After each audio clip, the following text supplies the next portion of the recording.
On this cold and blustery night, we welcome you inside the Gene Policini Center on the campus of the Rochester Institute of Technology for RIT Sports Zone's presentation of Tiger Hockey. Tonight, RIT looks to complete the 4-point weekend with a sweep of Sacred Heart University. A big night last night for the line of Eric Brown, Liam Cairns, and Gabe Valenzuela. Brown was the difference maker as he scored late in the third to seal the RIT victory. We'll be looking for more from him here tonight. You are watching RIT Sports Zone pregame live, presented by Taylor the Builders. Over the next half hour, we'll have highlights, analysis, live interviews, and we'll share a secret talent Mike Rotolo has that may surprise you. That and much more as we get you set for the Tigers and Pioneers. Good evening, I'm Kevin Roach, and we're so glad you could join us here tonight for RIT Sports Zone pregame live. Well, each season, it seems that when the calendar flips to January, the Tigers flip the switch on.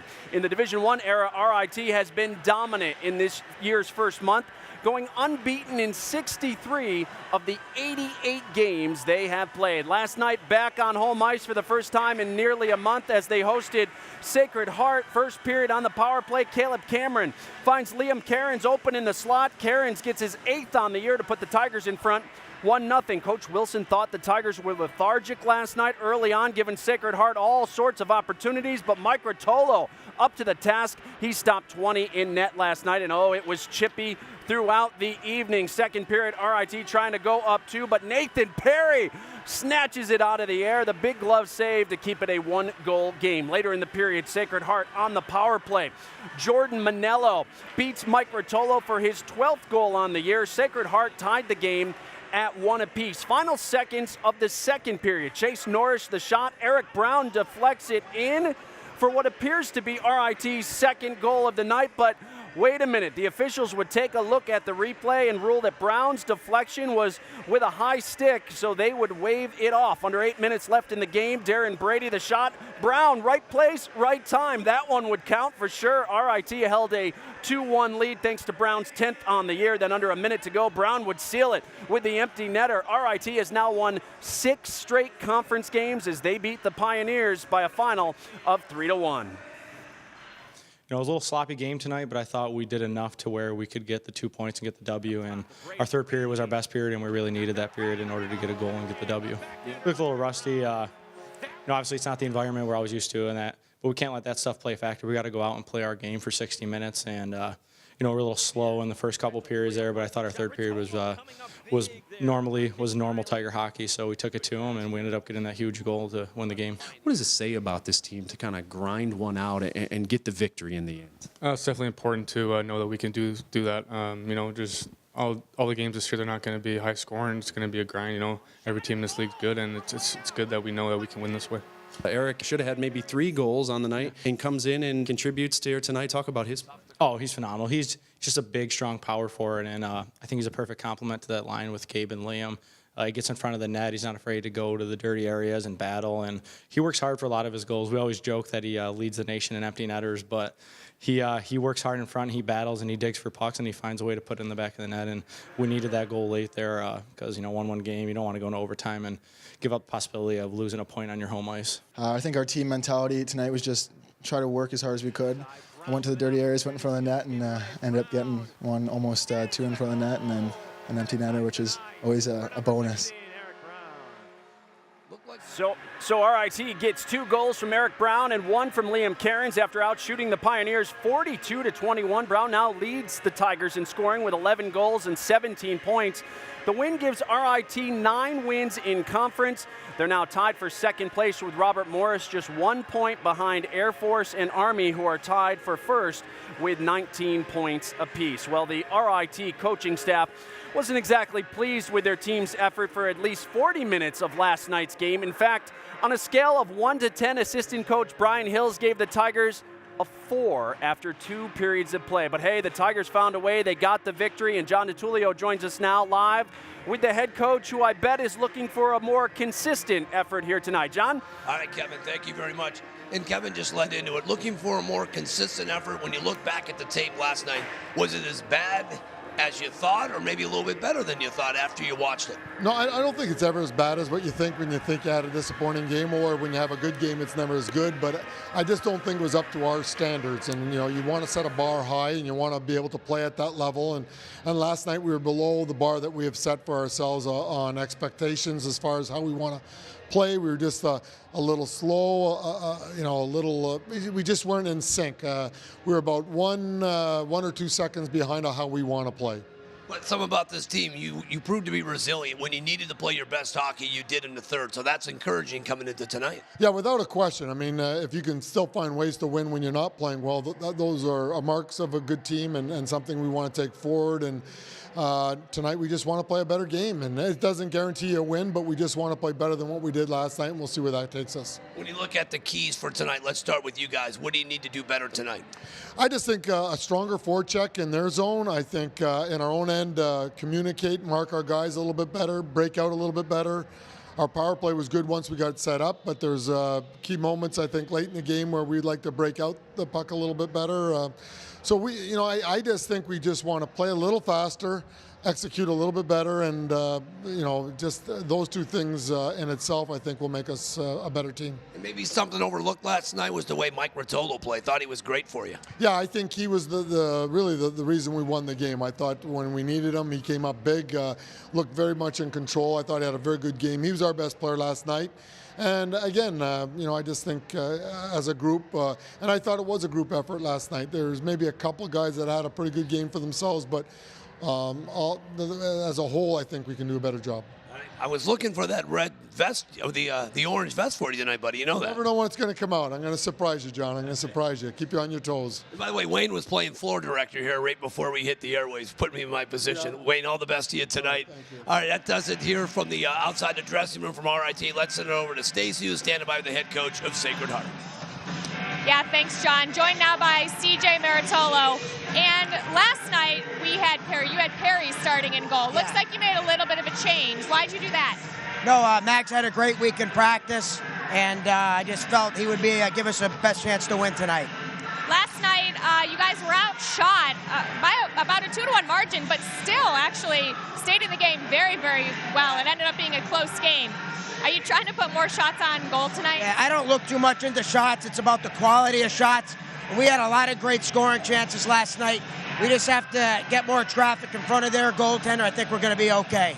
Now, last night, right at the end of the game, it got a little feisty, a little bit of a scrum going on. Do you think a little bit of that energy is going to carry over into this game, or is it just a new night, new game? I think it's two teams really trying to get 2 points tonight. So I think what happened last night will be over, but a new book starting tonight. All right, thanks, Coach. Good luck. Thank you. Back up to you, Kevin. All right, Stacey, we'll look forward to your reports during the game here tonight. Well, still to come on the program, last night we shared how Mike Rotolo almost wasn't an RIT Tiger. Well, tonight, in a feature you don't want to miss, the RIT goaltender reveals his secret talent. Plus, the Norrish brothers have become the backbone of the Tigers' defensive unit. Gene Battaglia sat down with the Twins to discuss life at home and here at RIT. It's all ahead. You're watching RIT Sports Zone pregame live.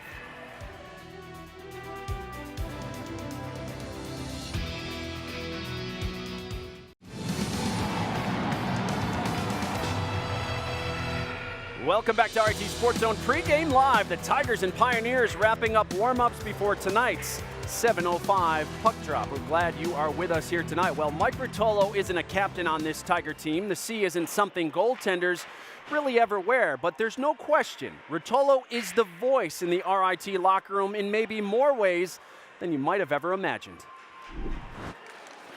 RIT fans know Mike Rotolo can do this. Pass down low. Oh, what a save by Rotolo!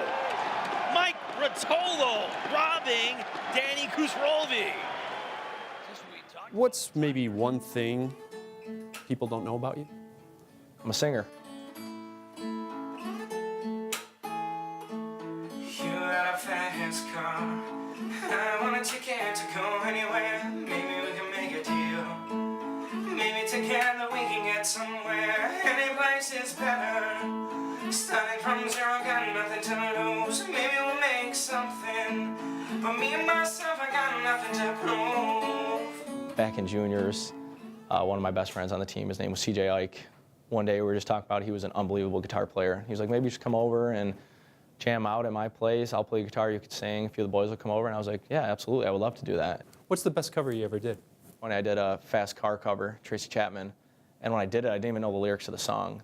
If you actually watch the video on YouTube, I'm looking to my right the whole time. There's a laptop and I have the lyrics there. And it probably took us hour and a half, 2 hours to get that recorded because I kept messing up the lyrics in the second verse like over and over again. You got a fast car. I got a plan to get us out of here. I've been working the convenience store. Man, it's just say just a little bit of money. We won't have to drive too far. Just cross the border and into the city. You and I can both get jobs. Finally see what it means to be living. They became Mike and Ike, a very small YouTube sensation during their 1 year together in Green Bay. Yeah, a couple of the comments are funny. A couple people like chirping me saying, you know, sometimes I sound nasally, but I don't care. It was all for fun, and we're singing in a bathroom. I was sitting on a toilet seat, so you know, I didn't really care what people thought about it. You know, we just did it for fun. When did you first realize that you could sing, that you had a voice? Ever since I was young, and I always used to say to myself, man, I hope when I go through puberty, I'll still have a singing voice. I hope like when my voice doesn't get deeper, I could still sing, and luckily I can still actually sing pretty well.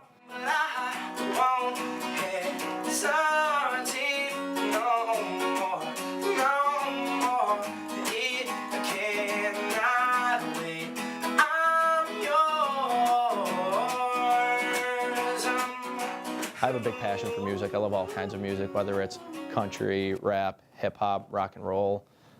If the song is good, I'll like it. So I love music, and you know, it'd be cool if that was something that would ever pan out in the long run. But you know, it's a very tough industry to get in. So for now, I just like singing. Whether I'm in the car, I'm with people, I go to karaoke, but it's just a fun time.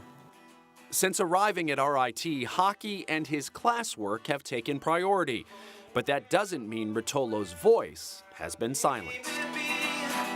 The Lord took her away from me. She gonna do heaven, so I got to be good, so I can see my baby when I leave this world.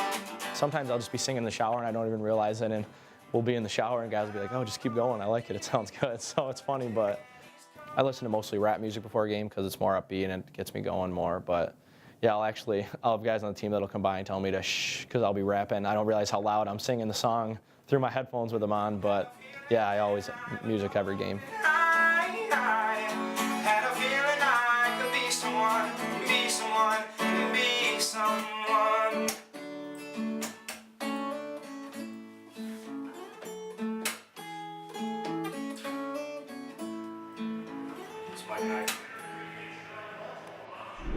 Oh, a possible contestant maybe for The Voice someday. Mike Rotolo, a great talent on and off the ice, and of course, a great sport to tell his story there. Well, coming up, we head upstairs to John and Gene to get their thoughts on tonight's game. This is RIT Sports Zone Pre-Game Live.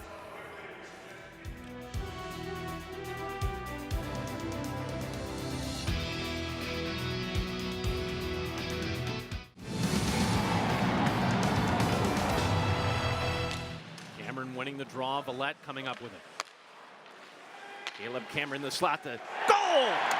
Right there, that is number 9, Leon Cairns with his 8th of the season. And the Tigers on the power play take a 1-0 lead. Sending it back up top to Brady. Brady knocked down in front of the rebound, back in. The backhander by Eric Brown.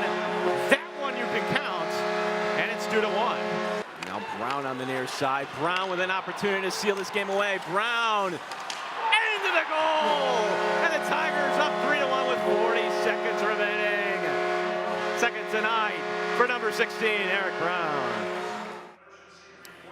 And welcome back to RIT Sports Zone Pregame Live. As you saw right there, RIT victorious last night thanks to 2 goals from sophomore Eric Brown. Well, once again tonight, defenseman Brady Norrish will be out of the lineup with an upper body injury. No word on when he may return to the lineup. Of course, over the last few years, the Norrish brothers have really solidified the Tigers' defensive unit. Gene Battaglia joins us live now. And Gene, one of the most interesting things you discovered this week when you sat down with the Norrish twins is that their younger sister was recruited by RIT for volleyball. She elected to stay at home in Saskatchewan, but fortunately for RIT hockey, her brothers elected to come to Rochester. Oh, an athletic family, a hard-working family that grew up on a farm in Strongfield, Saskatchewan, 1,800 miles away from the Flower City.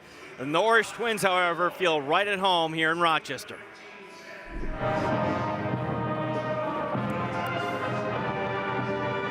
What's the biggest difference between you guys, would you say? One shoots right, one shoots left, I guess. That's it? Other than that, you'd probably have to ask somebody else. Yeah, you'd have to ask the guys, I guess, or Will. I think our coach still doesn't even know how to tell us apart that too much. So. That's Brady Norrish with his second goal this weekend on the power play. We are tied. If you see them in street clothes, can you tell the difference, Coach? I got a 50-50 chance. So I have a 50-50 chance of telling you the correct answer here. Yes, I think I can.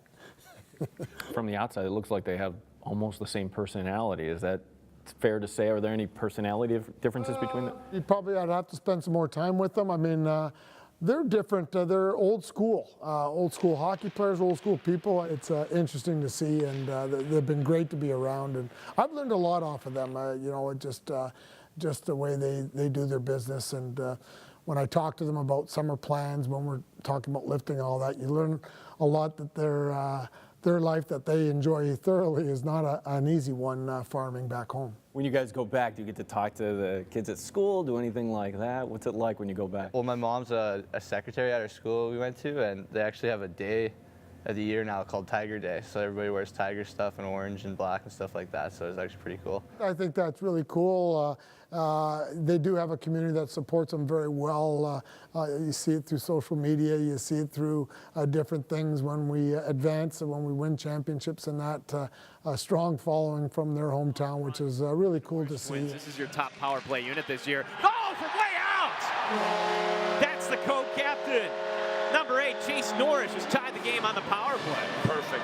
Excellent. And for their teammates to elect them as captains, that says a lot, them being juniors here. Yeah, I think anytime before you're a senior, if you're elected captain, you know you're making an impact right away on the team, and they both certainly have, and well deserved. When me and Brady were named co-captains, definitely exciting stuff, but it doesn't affect us too much. We just kind of, it's just a mindset kind of thing. You just keep doing what you've been doing, so it doesn't affect you too much. You just gotta keep playing the way you've been playing, and then just kind of believe in the guys and stay dedicated. Brady, you feel, you guys are captains, you're on the defense, you're the backbone of this team, really. Would you agree with that? I think we got just a kind of great group of guys overall. I think our backbone lies within all of our older players, just bringing up everybody. Definitely a huge honor to be something like that. But overall, like Chase said, you just play the game. It doesn't change anything like that. Try to keep you updated, but holy cow, welcome to RIT, Adam Brubaker. By and large, Wayne has paired you both with freshmen this year. So Brady, talk about how you've paired with Adam and how that's coming along. I think it's been great. Brubaker's a great player. He bails me out and I bail him out. So it's a pretty good chemistry, and I hope to keep playing with him, that's for sure.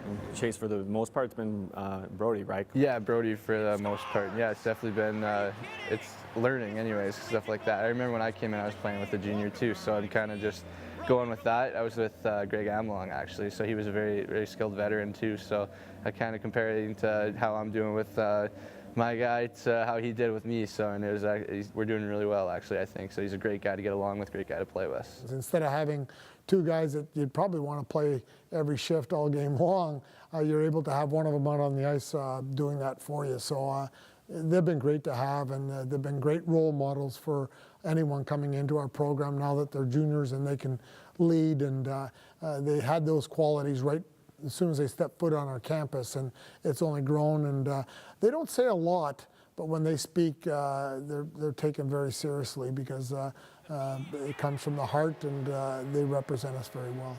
6th of the season for Chase Norrish, and the Tigers are on the board. Game on. Back in this. Aggressive. Able to keep John, they are the backbone of this team. It's no question when you look at the stats, too. When you look at where they are in terms of scoring, they're tied for 10th in the nation. That means the blue line, and a lot has to do with the contributions that both Norwich Twins bring to this team. There's no question. They've got a kind of a tradition with defensemen here since we've been calling games. Don't they just fall in line with some of the great players over the years, at least the last 9 years?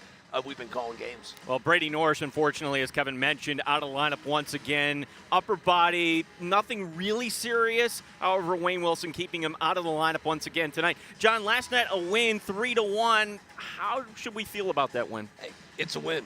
And good teams find a way to get it done when they don't play their best hockey. Wayne watched the tape. He goes, it wasn't that bad. It wasn't our best performance. Was it really no vibe in the building last night? They couldn't feed off that corner crew. But in the end, they found a way to get to 2 points. That's what you like to see if you're Wayne Wilson. Well, 2 points is only half the job. What do they have to do to make it 4 this weekend? Well, faster start, I think, is paramount. They've got to come out with great energy, get pucks to the net. We didn't see that last night until really the third. And if you're Sacred Heart, you're not going to beat RIT getting 21 shots on net. They've got to find a way to get more pucks to the net. And I just mentioned RIT tied for 10th in the nation in terms of scoring to get that boost from the blue line last night. 4 of their 6 assists came from defensemen. If they can do that again tonight, they're almost assured of getting 2 points. Mike Rotolo once again getting the start tonight. Kevin, the face-off coming up here at 7:05. All right, guys, we'll see you at the top of the hour. Thanks very much. Still ahead on the program, we have your all-access pass inside the Tigers Den as head coach Wayne Wilson addresses his team with face-off fast approaching. That's next. You're watching RIT Sports Zone pregame live.